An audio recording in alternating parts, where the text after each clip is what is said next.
ভালো বোঝদান করুক, হয়তো বোঝার মধ্যে ভুল হয়েছে। যেমন আপনাকে বলি, আমার আগে হুজুর বয়ান করছিল না, করছিল তো? আপনাদের মধ্যে অনেক মানুষের মনে মনে হবে আমি ভুল ভাঙাচ্ছি আপনাদের। আপনারা কিয়াম করলেন, হুজুর কিয়াম করলো, ইয়াসিন সাহেব বসে রইল, তার মানে এই কাফের। এটা যাদের মনে মনে হচ্ছে তাদেরকে বলি, কাল সকালবেলায় ফুরফুরাই যাবেন, যে হুজুরের কাছে যাবেন দিয়ে বলবেন দাদা হুজুর পীর কেবলা রহমতুল্লাহ আলাইহির ওসিয়ত নামাটা বার করুন, সেখানে লেখা আছে মুস্তাহানান, করলে ভালো, না করলে কোনো দোষের নাই। যদি মনে করেন এটা করেনি বলে বেয়াদবি, আমি আপনাকে, যদি কেউ মনে করেন তাহলে আমাকে ফোন করবেন, তার উত্তর আমার কাছে আছে। শুনেলেন? সবাই একবার মন থেকে বলুন সাল্লাল্লাহু, আবার বলুন সাল্লাল্লাহু। এটা কি কথা বলেন? এটা কি দরুদ? দরুদের মানে কি? আল্লাহ তুমি রসুলের ওপরে রহমত বর্ষিত করো, এটা হচ্ছে দরুদ। শুনেলেন? ভালোবাসা ভালো। আমি প্রথমেই বলেছি অন্ধভক্তি খারাপ। যেমন বলি, আপনারা মাকে সবাই ভালোবাসবেন, হাত তুলে বলুন কে কে মাকে ভালোবাসবেন, সবাই বলুন ইনশাআল্লাহ। ইনশাআল্লাহ। বউকে কে কে মারবেন বলুন, বউকে সবাই ভালোবাসবো, জোরে বলুন ইনশাআল্লাহ। হ্যাঁ, বিবিকেও ভালোবাসা। আচ্ছা বলুন, দুটো ভালোবাসা বললাম না একটা আলাদা বললাম? কথা বলে না? দুটোই ভালোবাসা, কিন্তু দুটো ভালোবাসার আসমান আর জমিনের ফারাক আছে না নাই? যদি কেউ বউকে বলে তোমাকে এত ভালোবাসি, এত ভালোবাসি, মা বলতে মন যাচ্ছে, বউ ঝাঁটা করে মারবে না? মারবে না? বউকে মা বলা যাবে না? কেন? মায়ের ভালোবাসায় আলাদা আর বিবির ভালোবাসা আলাদা। মা হচ্ছে তোমার জন্মধাত্রী মা। মায়ের জন্য আমার জান কুরবান। আমার মায়ের জন্য কোনো কথা বললে আমি মেনে নিতে পারবো না, আমার মায়ের জন্য আমার জীবন কুরবান। কিন্তু বিবি হচ্ছে, আর বিবির ভালোবাসা, বিবি হচ্ছে আমার অর্ধাঙ্গিনী, সে হচ্ছে আমার রাতের বিছানার সাথী, আমার প্রেমিকা। দুটো ভালোবাসার মধ্যে আসমান আর জমিনের ফারাক আছে। একজন 24 পরগনায় গজল গাইছে, স্রষ্টাতে ছিলেন, সৃষ্টিতে এলেন মুহাম্মাদুর রাসূলুল্লাহ। এই গজলটা যে গেয়েছে তার ঈমান চলে গেছে, যে শুনবে তারও ঈমান যাবার ভয় আছে। তার মানে যিনি আল্লাহ তিনি নবী। জোরে বলুন নাউজুবিল্লাহ। যদি এই কথা বলে থাকে, তাইলে এটা যদি এই নিয়ত নিয়ে বলে, এর থেকে বড় পাপ কিছু নাই। যদি বলেন তাইলে বুঝিয়ে দেন, আল্লাহ এবং রসুলের মধ্যেখানে যে দেওয়ালটা আছে তার নাম হচ্ছে দরুদ। সবাই আর একবার বলুন সাল্লাল্লাহু আলাইহি ওয়াসাল্লাম। ওগো আল্লাহ তুমি রসুলের ওপরে রহমত বর্ষিত করো, জোরে বলুন সুবহানাল্লাহ। ওগো আল্লাহ তুমি রসুলের ওপরে রহমত বর্ষিত করো। যদি যিনি আল্লাহ তিনি নবী হতেন, দরুদের প্রয়োজন হতো না। ওই জন্যে যেটা বলবেন আবেগে নয়, ভেবে বলতে হবে। ওই আমি একটু আগে বলছিলাম, কালকে বলেছি, একটা মেয়ে 24 পরগনার গজল পড়ছে, বিসমিল্লাহ বলে গিলাস তুলে গালে ঢেলে নিল, বিসমিল্লাহর ওসিলাই বিষ পানি হয়ে গেল। এই ভাষাটাই হারাম ভাষা, ইসলাম বিরোধী ভাষা। গজল শুনতে ভালো লাগবে, আমার মায়েরা বলবে কি দারুণ গজল পড়ছে, দারুণ গজল, কিন্তু ভাষা বুঝে না। কি ভাষা বললে শুনেলেন? আপনারা যদি গিলাসে করে আমাকে এক গিলাস বিষ এনে দেন, দিয়ে বলেন হুজুর এটা বিষ, আপনি বিসমিল্লাহ বলে খেলেন, কিচ্ছু হবে না, আমি থাকবো না, পটল তুলবো, সঙ্গে সঙ্গে মাল শেষ, খেচে খুচে। জেনে শুনে কেউ যদি বিষ পান করে হারাম, এটা ইসলাম। এই যে কারেন্টের তার গেছে, আমি যদি বলি আমি বর্ধমান থেকে এসছি, আমি কত বড় অলি শোনাম, এই কারেন্টের তারে হাত দেবো, আমাকে শর্ট খাবে না। ও চিনে যে ইয়াসিন হুজুর, ওর সিফাত কি? সিফাত মানে বুঝেন? চরিত্র। সিফাত মানে হচ্ছে চরিত্র, ওর চরিত্র হচ্ছে শর্ট মারা।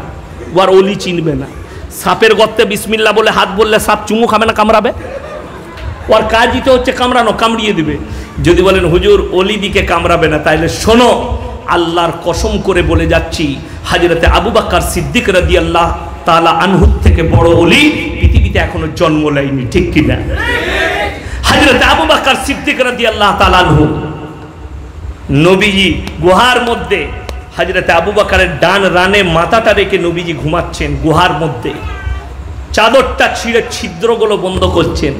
একটা ছিদ্রর মধ্যে সাপ ছিল, সাপেতে দংশন করেছে হযরতে আবু বকরকে।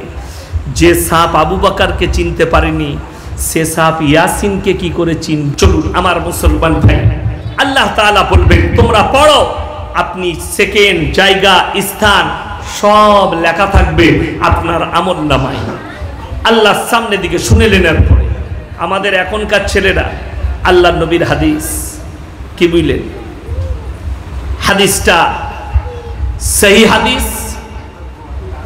আল্লাহর রব্বুল আলামিন নবীজি সাল্লাল্লাহু আলাইহি সাল্লাম বললেন সাহাবীদিকে, হে আমার সাহাবীরা শুনো, এমন একটা যুগ আসবে যে যুগে মসজিদে মুসল্লি ভরে যাবে, প্রচুর নামাজি থাকবে, কিন্তু একটাও মুমিন থাকবে না।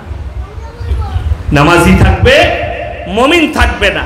সাহাবীরা চোখের পানি ফেলিয়ে জিজ্ঞেস করলেন, ইয়া রাসূলুল্লাহ, সেই যুগটা কোন যুগ, কোন সময়, কোন নামাজিরা? বললে ওই নামাজি তারা যারা সুদ খেয়ে বড় বড় বাড়ি, অট্টালিকা বাড়ি বানাবে, বড় বড় শপিং মল বানাবে সুদের টাকায় আর হারাম টাকায়, আর মসজিদে গিয়ে তারা সিজদা করবে। সেই হাদিস।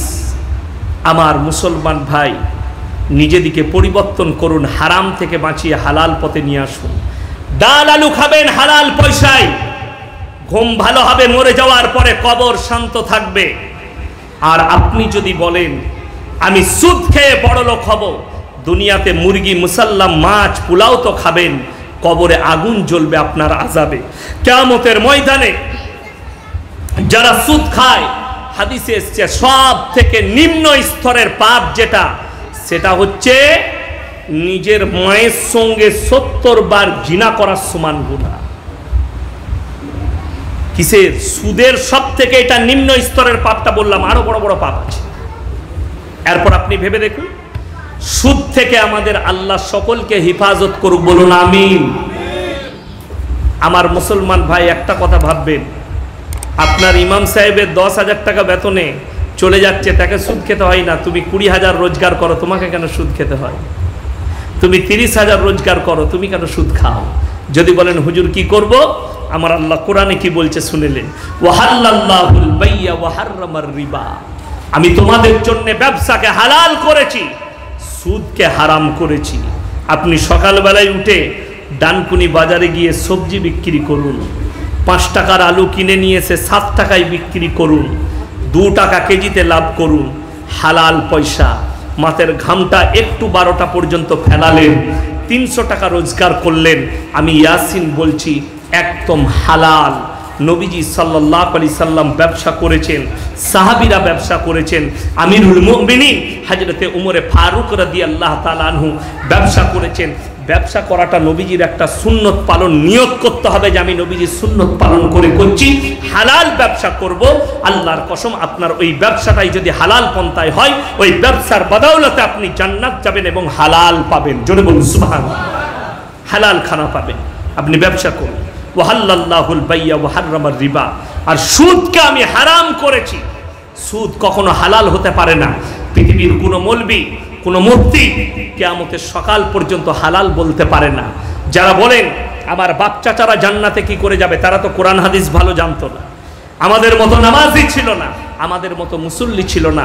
তারা এই হাদিসটা ভালো করে মনে রাখবে, নামাজি তো মসজিদে ভরে যাবে, নামাজ তো ঠিক মতো পড়বে, সুদ খাবে আর বড় বড় বাড়ি বানাবে, হারাম খাবে আর বড় বড় অট্টালিকা মার্কেট বানাবে আর শপিং মল করবে, আর নিজেদিকে মুমিন বলে লোকের কাছে দাবা করবে, কিন্তু তারা আসলেই মুমিন নয়, তারা মাথা ঠুকনেওয়ালা, তারা আল্লাহকে দেখাওয়া, লোককে দেখানোর জন্য মাথা ঠুকছে, মানুষকে বোকা বানানোর জন্যে। আমার মুসলমান ভাই, কোরআন কি বলছে? সাবিকুনা সাবিকুন উলাইকাল মুকাররাবুন ফি জান্নাতিন নাঈম সুল্লাতুম মিনাল আউয়ালিন ওয়া কালিলুম মিনাল আখিরিন। হে আমার বিশ্বনবী, পৃথিবীর মানুষকে বলো, তোমাদের মধ্যে থেকে অল্প সংখ্যক, তোমাদের পূর্ববর্তীদের মধ্যে থেকে বেশি সংখ্যক লোক জান্নাতে প্রবেশ করবে। যদি বলেন হুজুর দলিল দেন, আমরা তো নামাজ পড়ি, তুমি নামাজ পড়ো, তুমি তাহাজ্জুদের নামাজ পড়ো, তুমি রোজা রাখো, কিন্তু মা বাবাকে ভাত দাও না। তুমি নামাজ পড়ো, লোকের গীবত করো, তুমি নামাজ পড়ো, সুদ খাও, তুমি নামাজ পড়ো, হারাম খাও, তুমি নামাজ পড়ো, চুরি করো, নামাজ পড়ো, মিথ্যা কথা বলো। তোমার বাবারা মিথ্যা কথা বলতো না। আমার ভাইয়েরা শুনেলেন, এমন একটা যুগ ছিল, আমাদের যারা বাপ চাচা আছে তারা জানেন, মানুষ তখন আমাদের দাদু